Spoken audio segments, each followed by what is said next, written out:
The last time I talked about future updates for Kingdom Hearts combat, I was pretty critical on how they handled magic in Kingdom Hearts 3, but a lot of those criticisms were based on just purely spectacle and giving us options. I didn't talk very much about the depth or usefulness like I did with the other points in that video. I recommend that you watch that video after this if you haven't seen it yet. But I didn't mention a lot of things I wanted, both because the video would get too long and because I also didn't want to edit more. As the title suggests, I'll be talking about utility magic in Kingdom Hearts, specifically about how it can add depth to how you can handle different situations in combat. And the best example for it is Magnet from Kingdom Hearts 2.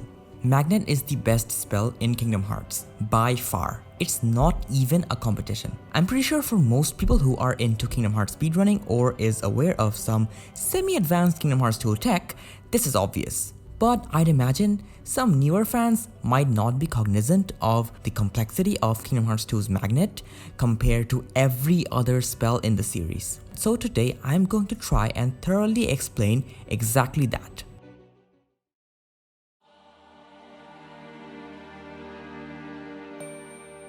Casting Magnet, as you might imagine, creates a magnet that sucks in enemies for a couple of seconds. Seems pretty basic at first, right? Some of you may be thinking that Arrow from KS3 does exactly that, but does it really? Let's look a bit more into it. Magnet also does a tiny bit of damage when it pulls the enemy close, and it does this continuously, meaning it is constantly pulling the enemies towards it, doing tiny bit of damage every time it does. Unlike Arrow, which only pulls the enemy once if the enemy is in range. If they get knocked out of the pull, it won't pull again. But the key thing here is that Magnet pulls enemies continuously and does damage every time it pulls. Now, before I go a bit more into that, I hope you can see that this seemingly small mechanic can make a world of difference. If you can't see it, then I'll start to break it down for you. If the enemy is stuck in the magnet, then you can hit it once. It will go out and then come back for a bit of extra damage. For an entire combo, this extra damage will build up because you do multiple hits in an entire combo, and the magnet will pull the enemy back, doing tiny bit of extra damage every time it pulls. Now, let's take Fire for example. KH2 Fire is an AoE. It hits the enemies a lot of times in a very short amount of time.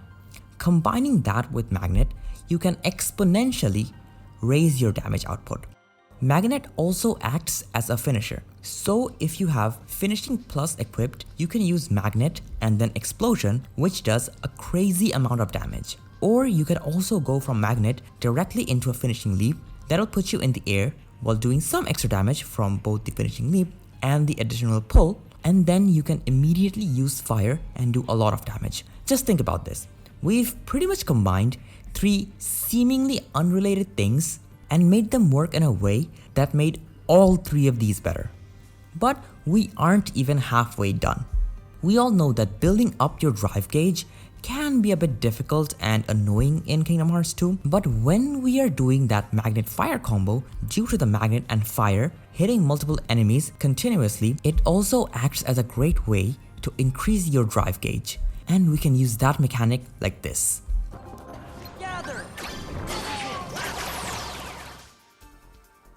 So what happened here? Trinity limits, normal limits don't usually do any damage. It's only the finisher that does. And what was up with that lightning fast drive recharge? Well, it all comes back to Magnet constantly pulling the enemies back towards it while doing damage. You see, Major Drive, or this attack from Trinity limit, continuously hits the enemies out of the magnet, and then the magnet continuously pulls the enemy back. This makes it seem like it's the Major Drive that is doing the damage, but it's actually just helping Magnet do the damage. And since this continuous damage is not done by the Major Drive, combining with the fact that Sora's in MP recharge, you can easily fill up your drive gauge by doing this. Because if you don't know, the drive gauge recovers faster when you're in MP charge. And there's still more. Using Major Drive while a magnet is up will actually help your Trinity limit get a lot more hits. And since the amount of total damage Trinity limit does is based on how many hits it does, it'll result in you doing exponentially more damage. And the best part is that we can combine all of this into one fluid motion.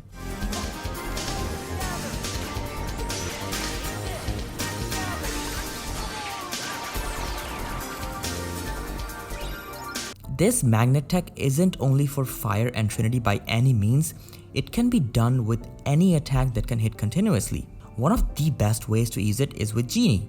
Genie has 4 forms corresponding to your drive forms, and all of these 4 forms have their own limits. While all of Genie's limits can see an increase in damage if paired with a magnet, it's especially noticeable with Master Genie.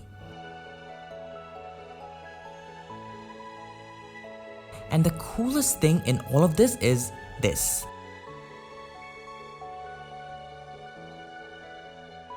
So what happened here?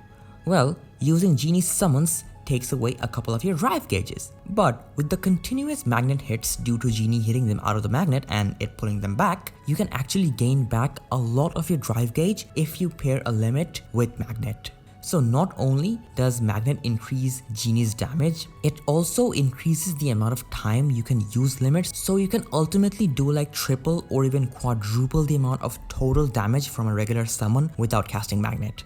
There are also some neat things that magnet does with the forms. Like final form magnet actually holds up the enemy for a very short amount of time, but it rather spits out the enemies towards source direction, which can be very fun.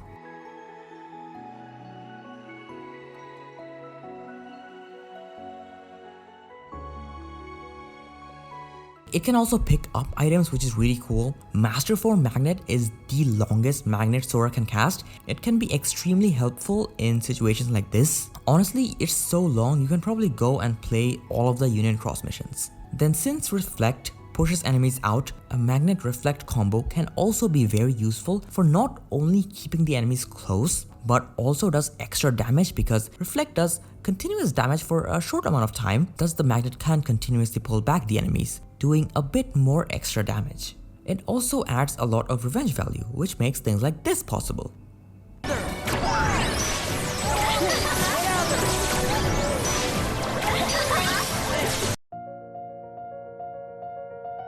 It's pretty sad that no other magic in Kingdom Hearts has this amount of varied usage. Now don't get me wrong, I'm fully aware of the utility in Kingdom Hearts 3's magic, mainly Blizzard freezing, Honey Spout slowing, and Thunder having the chance to shock enemies. If you freeze the enemies, they are unable to move for a couple of seconds, but they will break out if they are attacked even once.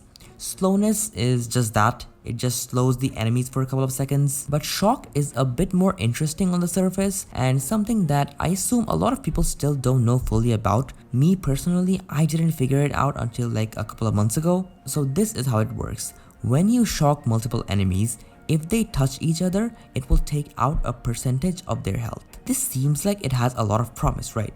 But unfortunately it doesn't. Due to the arenas being massive in Kingdom Hearts 3, the enemies can be very far apart, which makes the damage from shock incredibly unreliable for any practical use. Yes, you might get some extra damage here and there, but it just isn't reliable. There's also the fact that nobodies are unaffected by these statuses, which is just absurd. Like I can get berserkers or sorcerers being immune, but some measly dusks, like come on. It's really a shame because I do like these effects, but they are just a bit too simple. There could have been tons of cool things you could do with these, like what if we could stack these statuses? Picture this. Honey Spout makes the enemy slower because honey is sticky, right? So what if, in addition to Honey Spout making the enemy slower, it always made them stick to one another if they make contact? And we can stack other statuses on top of it. So we could use Honey Spout to cast honey on them, then we can cast Arrow to bring them close together, making them all stick to each other. Then if we cast Thunder on them, it will apply the shock effect, making it do crazy damage because all of them are stuck together, which means they are constantly making contact. It's definitely not as complex as Magnet, but them sticking together can make other magic or even different attacks hit multiple enemies easily. On the surface, it only seems like it will do more damage, but if we look a little closer, there are a couple of residual effects that it can have.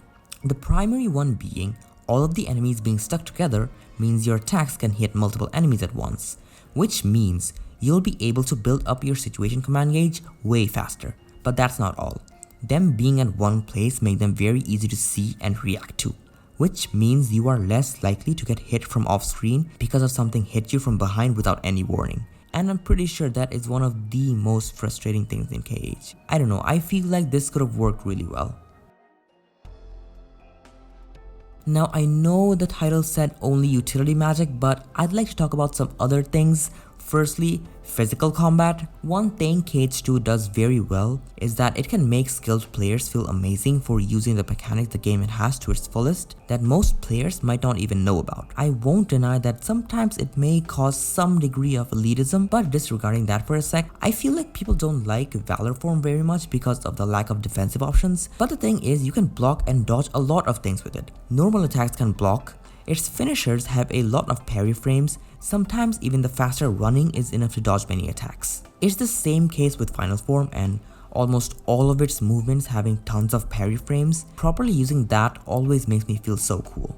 And fun fact, the highest DPS in Kingdom Hearts is headbutting with final form. In Kingdom Hearts 3's case, things like this is pretty rare. When I first played Kingdom Hearts, I thought it would be really cool to cancel Magnet Spiral with an Rs, and then constantly switch targets to do an Rs that will constantly attack enemies around Sora, cycling through them and ending with the spinning upper slash slam, doing tons of damage to all of them, because they would have been around him because of the Magnet Spiral pull. I hope that made sense. But unfortunately it isn't possible. The primary reason being Sora won't change his orientation for the first couple of hits of Rs, and Magnet Spiral also acts very weird when you cancel it. This wasn't the best example, but I really was sad the first time I played Kingdom Hearts 3 because this wasn't possible.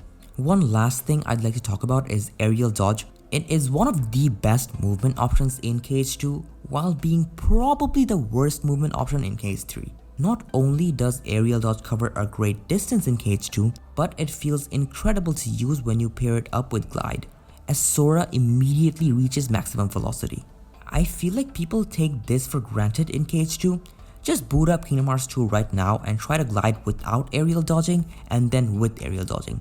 Comparatively, it feels so much better. It's almost like aerial dodge elevates glide, just like a certain spell that we talked about. Not only that, but I mean KH3's aerial dodge feels absolute garbage. It dodges attacks and has slightly more iframes than air slide, sure, but the distance air slide covers balances out the less iframes it has, which literally makes aerial dodge inferior in every way. And it is probably the most useless ability in Kingdom Hearts 3. And I know this feels like I'm just shitting on KH3 and praising KH2, but I just want KH to adapt one of the best things about KH2's combat, which had less options than KH3, but gave you different things you could do with those fewer options.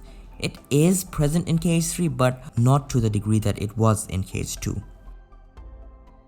Well, hopefully I was able to explain that the amount of complexity and varying usage that is present in some of KH2's mechanic, especially Magnet, anything like that is almost non-existent in any other Kingdom Hearts game, and I'd really like to see more things like that in the future.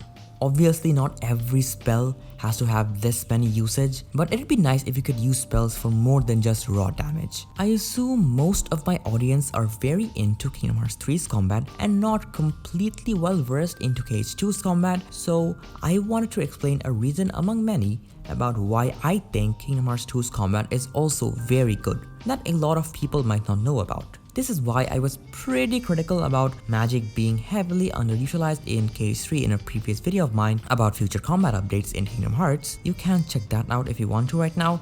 You know, originally this video is supposed to be just talking about Magnet, but rambling is a thing that I do way too often.